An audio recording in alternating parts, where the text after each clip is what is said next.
साथियों, आप सभी लोग जानते हैं कि जीवन पैसे से ही चलता है। जीवन में पैसे का बहुत अधिक इम्पॉर्टेंट है। आज मैं आपको अपनी एक क्लाइंट का अनुभव शेयर करना चाहता हूँ। उन्होंने 2010 दिसंबर में 15,000 रुपये महीने की SIP कराई और आज उनके पास जो फंड है लगभग 10.5 सालों में 51 लाख रुपये है। उन्होंने 19 लाख रुपए जमा किया है और आज की डेट में 51 लाख रुपए की फंड है। साथियों, 51 लाख रुपए एक हैंडसम अमाउंट है और आप सभी लोग जानते हैं बिना पैसे का ज़िंदगी में कुछ भी नहीं होने वाला। इसलिए ज़रूरी है आप फाइनेंशियल प्लानिंग सीखें, अपने पैसे को अपनी ज़रूरत के अकॉर्डिंग अधिक से अधिक ग्रोथ कराएं। साथियों, मैं फाइनेंशियल लाइफ कोच विनय। आप अच्छा लगता है आप सभी लोग मेरा वीडियोस देखते हैं, कमेंट्स करते हैं, क्वेरी करते हैं। इसलिए मैंने सोचा कि आज मैं आपको सरल तरीके से म्यूचुअल फंड में निवेश करने का प्रोसेस बताऊं, क्योंकि काफ़ी लोग पूछते हैं कि अभी मुझे म्यूचुअल फंड के बारे में जानकारी नहीं है। म्यूचुअल फंड क्या है ये मैं नेक्स्ट वीडियो में लेके आऊँगा, क्योंकि एक मेरा बहुत पुराना वीडियो है जिसमें मैंने ये चीज़ें डिटेल में बताई थी। लेकिन आज जो मेरा पर्पज़ है वो ये है कि मैं आपको सरलतम रूप से ये बता सकूँ कि म्यूचुअल फंड में आप निवेश कैसे करें। तो साथियों, हम केवल SIP के बारे में बात करने चल रहे हैं। इसके लिए 4 स्टेप मैं आपको बताऊंगा अभी कि आप म्यूचुअल फंड में निवेश कैसे करें। सर्वप्रथम आपको ये डिसाइड करना होगा कि आप जो निवेश करना चाहते हैं उसका पर्पस क्या है, लक्ष्य क्या है, आप कब तक लेके चलेंगे। ये डिसाइड अगर आप कर लेते हैं तो ये मदद करता है कि हम कौन सा फंड चुनें, क्योंकि म्यूचुअल फंड के इक्विटी फंड में ही कई तरह के फंड होते हैं। तो आपको फंड अपने अकॉर्डिंग चुनना है, अपने ज़रूरत के अकॉर्डिंग चुनना है। ये नहीं कि कोई भी फंड आप ले लिया, तो कोई भी फंड लेने से अच्छा रिटर्न नहीं आता। तो आप ये डिसाइड करें कि आपका पर्पज़ क्या है। लाइफ में हमारे लाइफ की जो माइलस्टोन है, बच्चों की शादी है, बच्चों का एजुकेशन है, खुद का रिटायरमेंट है, खुद की कोई एसेट खड़ी करनी है, या हमारे ड्रीम होते हैं फॉरेन घूमने के, जो भी हमारे हैं, सबको आप अलग अलग डिसाइड करें कि हम जो पैसा आज बचाने चल रहे हैं ये किस पर्पज़ से बचाने चल रहे हैं। तो आप अगर ये डिसाइड कर लेते हैं तो आप निश्चित तौर पे सही फंड चुनने में सफल होंगे। इसके साथ साथ हमें ये ज़रूरी देखना है कि हम कितना पैसा निवेश करना चाहते हैं, मंथली आसानी से कितना सेविंग कर सकते हैं। अगर आप ये भी डिसाइड करते हैं तो ये आपको मदद करेगा कि आप कितने फंड्स में जा सकते हैं। अधिकांशतः ये देखा जाता है कि कम से कम हम 4-5 फंड चुनते हैं, लेकिन अगर हम मिनिमम अमाउंट लेते हैं, जैसे SIP मिनिमम 100 रुपये महीने की भी हो सकती है, तो अगर हम मिनिमम पे आते हैं तो फिर हम कोई एक फंड चुनते हैं। फिर जब कभी आप बढ़ाना चाहें तो बढ़ा सकते हैं, तब आप फिर और फंड में जा सकते हैं। तो आपको ये डिसाइड करना होगा कि आप कितनी अमाउंट सेविंग करना चाहते हैं। जब आप ये दोनों डिसाइड कर लेते हैं तो नेक्स्ट स्टेप होता है कि आपको डॉक्यूमेंट्स की कौन कौन डॉक्यूमेंट की ज़रूरत पड़ेगी, कौन से डॉक्यूमेंट इंपॉर्टेंट है म्यूचुअल फंड में निवेश करने की। आज के समय में जो सबसे सरलतम रूप से पेपर उपलब्ध है, नंबर 1 पैन कार्ड, नंबर 2 आधार कार्ड, नंबर 3 एक फ़ोटो। के म्यूचुअल फंड में निवेश करने से पहले हमें KYC बनानी होती है, नो योर क्लाइंट। तो KYC मैंडेटरी है। KYC के लिए जो डॉक्यूमेंट मेन लगते हैं, पैन, आधार और एक फ़ोटो। कुछ इन्वेस्टर हैं जिनके पास पैन अभी नहीं है, तो बिना पैन की भी KYC बनती है, उसको माइक्रो KYC बोलते हैं। उसमें फिर हमें केवल आधार और एक फ़ोटो देनी होती है। लेकिन यदि आपके पास पैन है तो पैन जरूरी है। KYC के लिए पैन, आधार और एक फ़ोटो की ज़रूरत पड़ती है। इस डॉक्यूमेंट से आप अपनी KYC बनवाएं। KYC आप ऑनलाइन ऑफलाइन दोनों बनवा सकते हैं। KYC बनने के बाद या उसके साथ ही आप जिस भी बैंक से अपना पैसा इन्वेस्टमेंट करना चाहते हैं म्यूचुअल फंड में, उस बैंक की आपके पास बैंक प्रूफ होना चाहिए।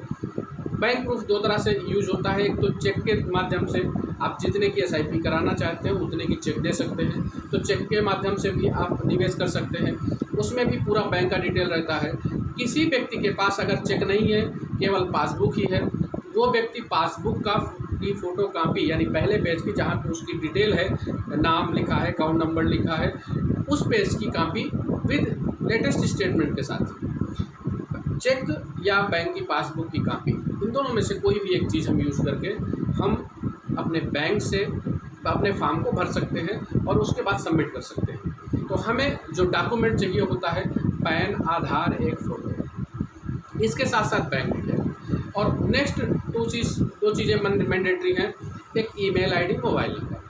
आज के समय में ये बहुत ज़रूरी है, होना चाहिए, क्योंकि आपका कम्युनिकेशन म्यूचुअल फंड कंपनियों के साथ कंटिन्यू बना रहे। तो मोबाइल नंबर आप उसमें होना चाहिए और ईमेल आईडी। इन सब के अलावा सबसे ज़रूरी ध्यान देने वाली बात यह है कि फॉर्म में नॉमिनी भी भरना बहुत ज़रूरी है। तो आपके नॉमिनी का नाम होना चाहिए।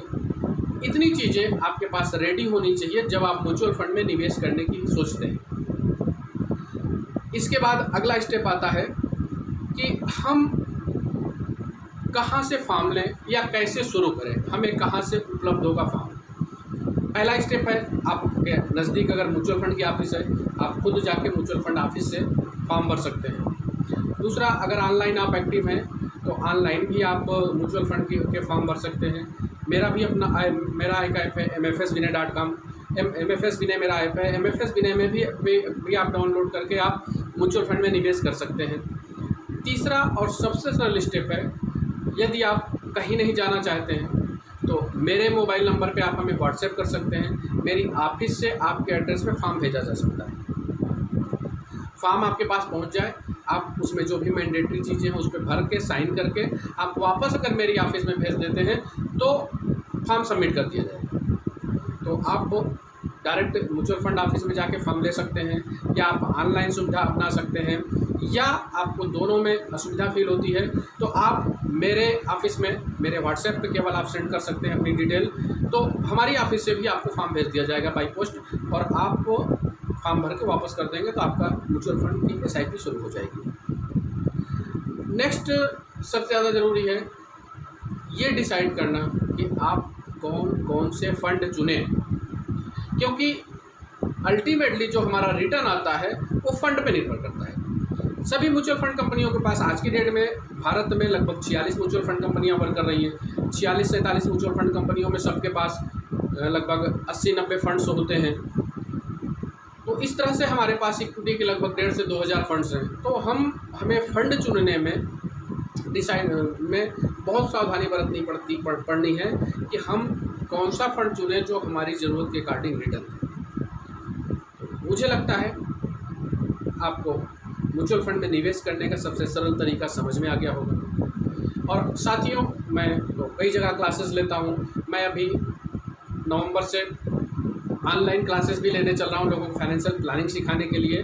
तो आज के समय में फाइनेंशियल प्लानिंग सीखना बहुत ज़रूरी है, क्योंकि लाइफ में पैसे का इम्पॉर्टेंट बहुत अधिक है, और हम जब निवेश करने जाते हैं तो इस चीज़ को अवॉइड कर देते हैं। मैं अभी एक जगह क्लास ले रहा था, वहाँ पे प्रशासनिक अधिकारी बैठे थे और उनका एक प्रश्न था कि हम विश्वास कैसे करें कि क्या सही है और क्या गलत है। तो मैंने उनको सिर्फ एक चीज़ बोला कि सर, विश्वास का एक ही चीज़ है, नॉलेज। आपको नॉलेज लेनी पड़ेगी। जब आप एक मोबाइल ख़रीदने जाते हैं जिसकी लाइफ 2-3 साल ही होती है, तो आप गूगल पे जाके बहुत ज़्यादा सर्च करते हैं और उसके बाद उसको परचेज करते हैं। लेकिन जब आप निवेश करने जाते हैं तो आप ये चीज़ भूल जाते हैं, आप नॉलेज नहीं लेना चाहते, जिसके कारण आप गलत जगह निवेश करते हैं और लंबी अवधि तक निवेश करने के बाद भी आपको रिटर्न गलत मिलता है। तो साथियों, आप पैसे वाले बने, जानकारी लें, अपनी लाइफ को मॉडिफाई करें, अच्छे रिटर्न के साथ आप अपनी लाइफ में एंजॉय करें। मेरी उम्मीद यही है आप सभी लोग खुश रहें। मेरी बातें आपको सरलतम रूप से समझ में आई होंगी, और आप मेरा वीडियो देखते हैं उसके लिए धन्यवाद। और एक रिक्वेस्ट भी है कि आप मेरा वीडियो कहीं से भी आपको मिला हो, मेरे चैनल को सब्सक्राइब करें, जिससे कि अधिक से अधिक बातें मैं आपको समझा सकूं और आपको पैसे वाला बना सकूं।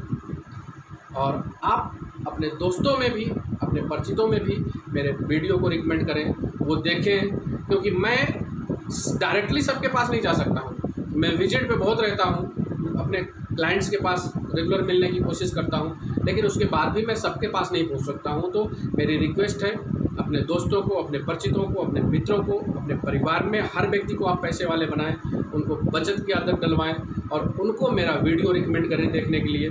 मैं हमेशा कुछ ना कुछ बेहतर चीज़ें बताता रहता हूँ, अपडेट करता रहता हूँ। जैसे कल मैं अब जो वीडियो लेके आ रहा हूँ उसमें मैं ये बताने चल रहा हूँ कि अगर किसी की बेटी है तो सुकन्या समृद्धि योजना ले कि वो व्यक्ति म्यूचुअल फंड में SIP कराए। तो दोनों में कौन सा बेहतर है, ये मेरा नेक्स्ट वीडियो होगा। तो आप सभी लोग मेरे चैनल को सब्सक्राइब करें और खूब पैसे वाले। आपने मेरा वीडियो देखा, इसके लिए धन्यवाद। नमस्कार।